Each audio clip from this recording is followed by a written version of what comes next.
I've never heard of, or I have never seen anyone who has been working more for the right of the women in your country and with sexual violence and everything. But how did it all start? Yeah. Really, I want to thank you for giving me this opportunity to talk about the situation of Congo.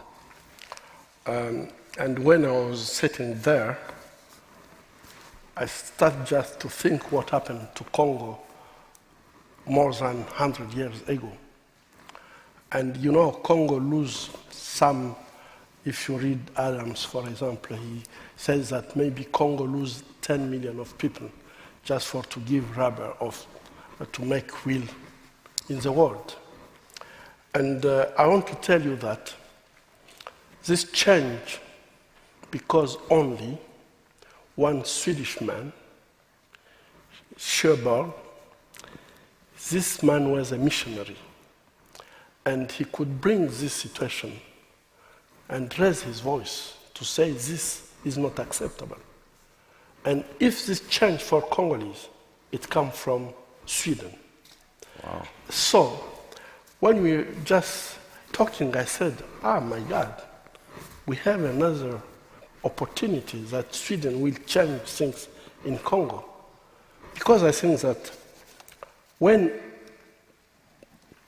I started to do what I'm doing, I was not prepared really to do advocacy. I was only a medical doctor. And I started as a pediatrician when I started to learn medicine. But that is children's medicine. Yes, exactly. But when I faced the maternal mortality in my country, there really I started to think that how I can take care of children if mothers are not healthy. And there's the one who is taking care of children. So I changed and I became obstetrician. In 1999, when the war started in Congo, there another change came in my life. It was for me the first time to see women who were so traumatized physically and psychologically after to be raped with extreme violence. And I was just treating the victim of sexual violence in my hospital as a medical doctor, a surgeon. And when was this? When? Yes, is that? 1999. Okay. Yeah, exactly. And how did that work out? How did that affect you? It must be very painful. Yeah, when I was treating, it took time. So I was just treating patient, and for me, it was normal as a medical doctor if someone came in the hospital to take care of him. But I treat one woman in 1999, and a few years after, she came with her daughter who born in the hospital. And she was raped when she was only 12 years. And it was a terrible situation for the mother. I didn't even get enough word to support her psychologically because she was raped, and her daughter was raped also when she was only 12 years, and she became pregnant. And these babies were raped also when she was only 18 years. And then I just feel that this is not acceptable. I can't stay in the hospital treating consequence of rape. I have to work on the root causes. And there really something changed in my way of working. In spite to be in the hospital, just treating the consequence of rape, I just feel that I should do more to stop this kind of atrocities. Is that when you connected when you started thinking about the problem regarding to conflict minerals? Was that already back then, or when did that come Exactly, up? And at this moment I was not really knowing that there is a connection between the mineral and the victim of sexual violence I was treating in the hospital. But we did a small research in my hospital, and we found that women who were raped were coming from some sites. And at all these places, it was a mine sites. And also, at the same place where we have mine, there is also armed groups who are raping, and most of the women who we're treating were coming from this place. And with this small research, we could just understand, and we publish it, that there is a connection between rape as a weapon of war to push the population to leave their own village and the mine. Because all these armed groups are fighting to get the control of this mine. And the one way to do it is to fight, and the weapons are using, of course, one of these weapons are sexual violence with extreme violence.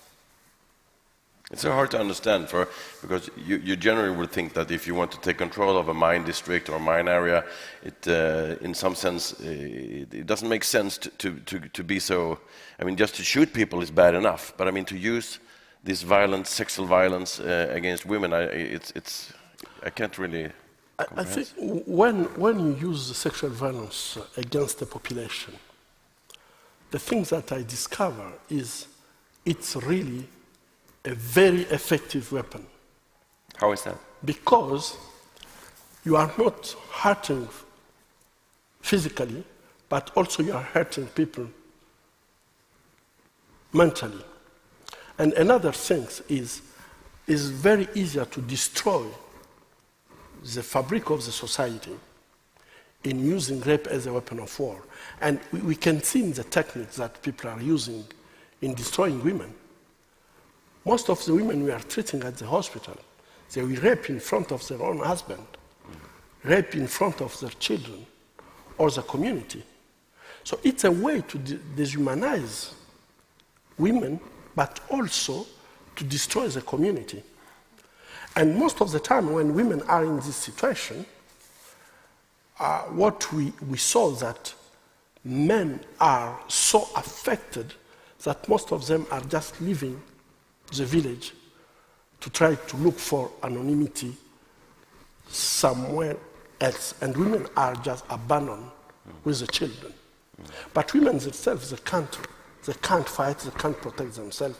At the end, they have also to leave the village. And if they accept to stay there, this is another problem with the mine.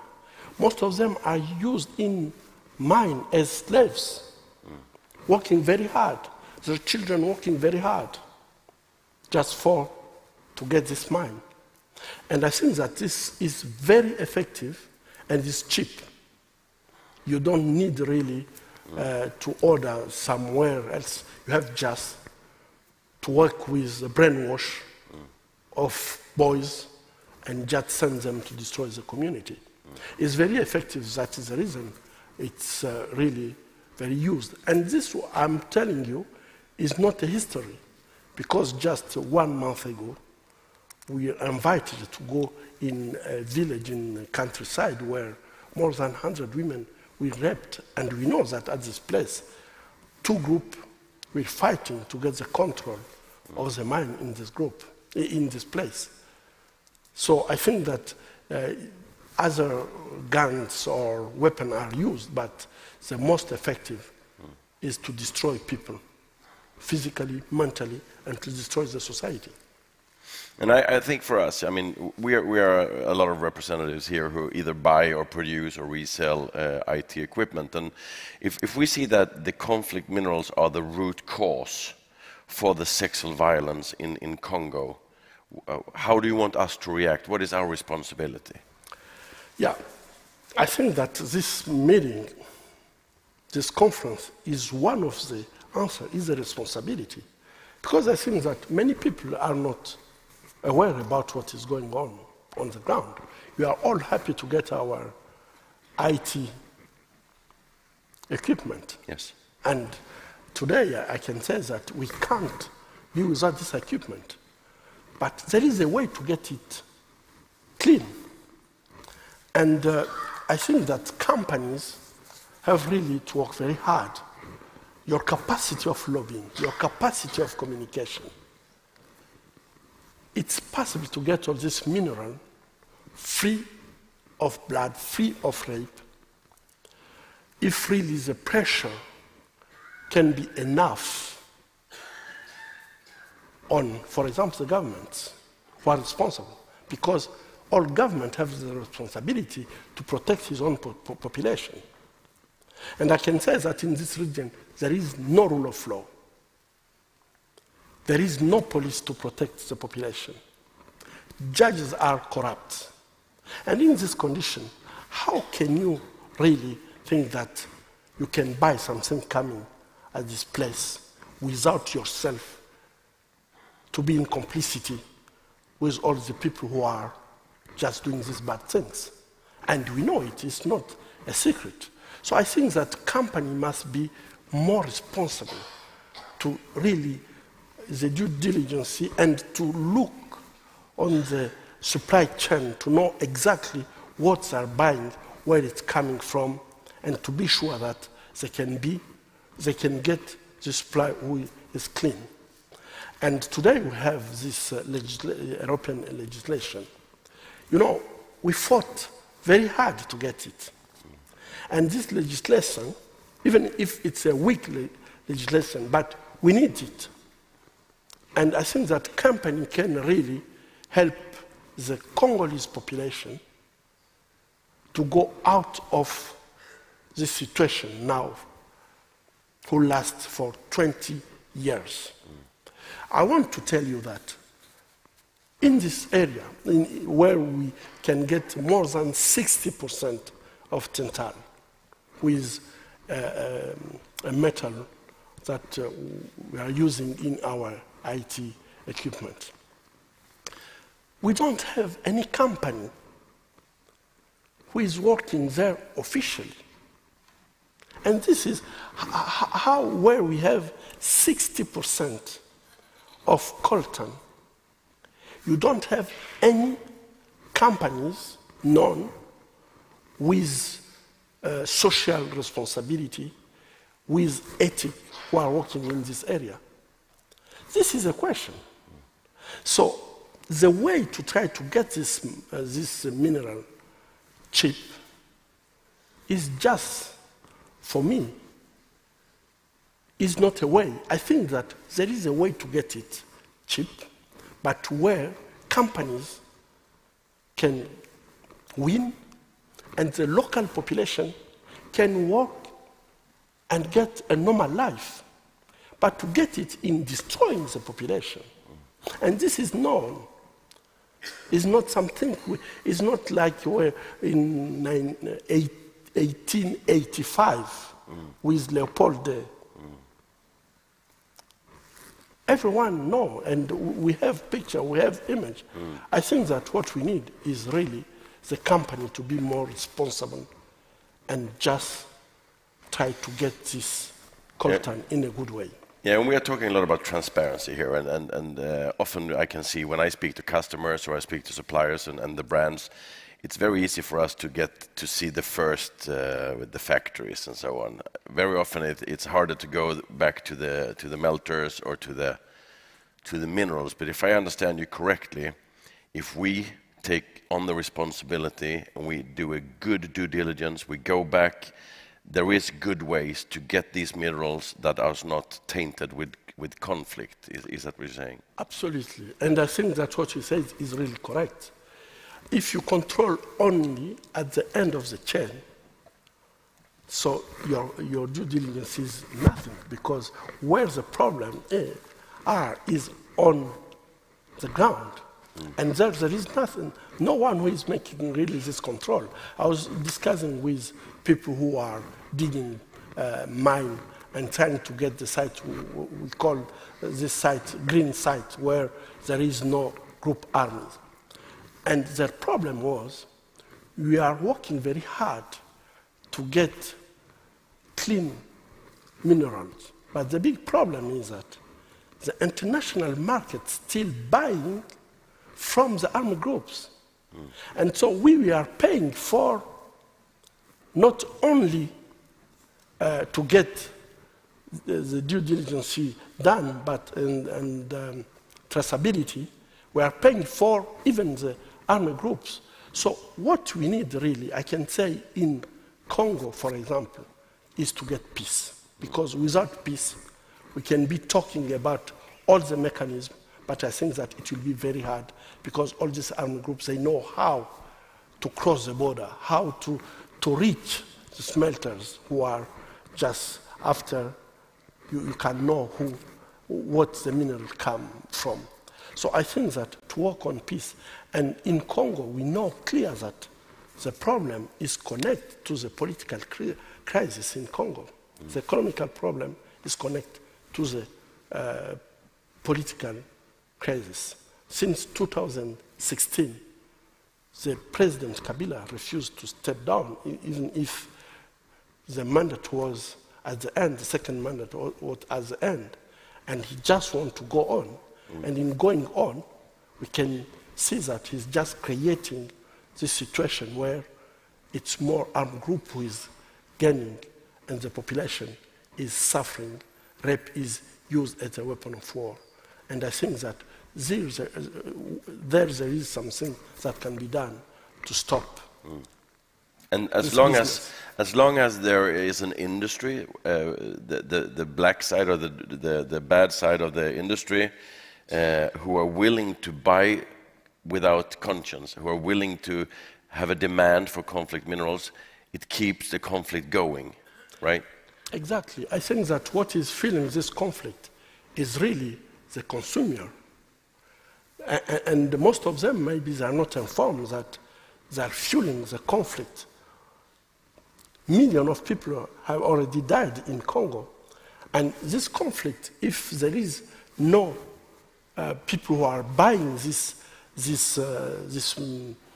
mine, no one can go on to fight because they are just fighting to get the control, and when they get this mine, they are selling it on the international market, and we as consumers, we are just using all this equipment. But in buying this equipment, we are also supporting this war to go on. We often say that when you buy a computer or when you buy a product, no matter what product it is, then you actually take on yourself the total responsibility. You take on yourself the responsibility for the mining, for the melters, for the social conditions in the production, because we can, as buyers, we can choose, we can put in demands for justice, stability, for peace, and maybe we have to pay for it as well, because the cheapest way will always probably also be the illegal way.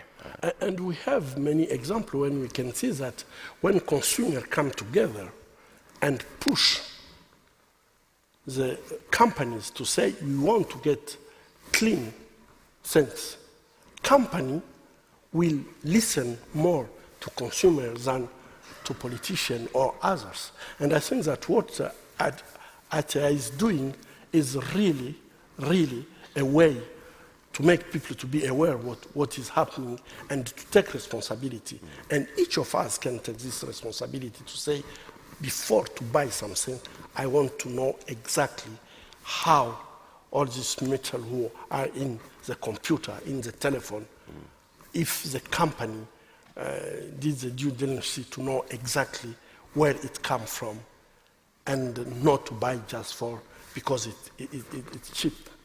And I'm really happy that you say that, because Atea Sustainability Focus is exactly that we would like to gather the customer's voice to speak out for justice, to speak out for a better supply chain when it comes to all these aspects. So I'm very happy to hear that.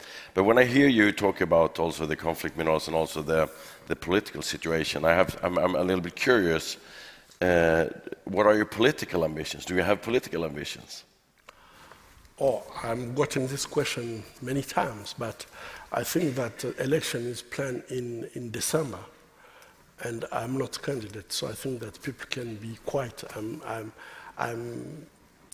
I'm a human rights defender, and I can just defend the rights of the Congolese population, and especially women, without to be politician.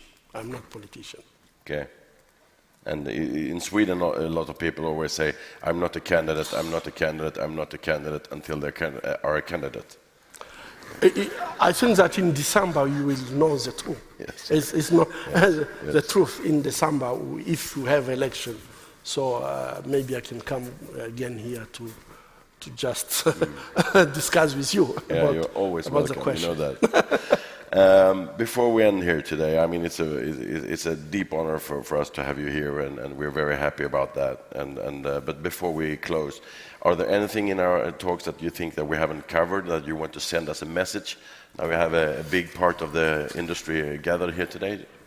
Yeah, what I would like to say is we have a responsibility for each other, and I'm sure that companies can make a big difference, and companies can access to all these minerals in a good way if really they can come together and just try to ask to get this mineral in a good way, where Congolese people can be free of what they are going through, where women can't be treated the way that they are treated today.